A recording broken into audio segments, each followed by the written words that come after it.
Okay, so now I have the vehicle up on the lift. I'm going to bring everything back down, button it back up. So I'm going to go ahead and bring the lift back down with my phone.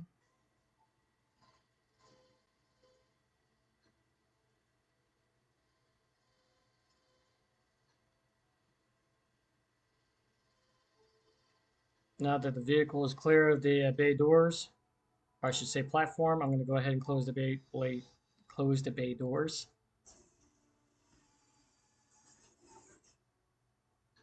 All right, bay doors are closed. All right, and I'm going to go ahead and bring in my robotic arms with my wireless game controller. So I'm going ahead and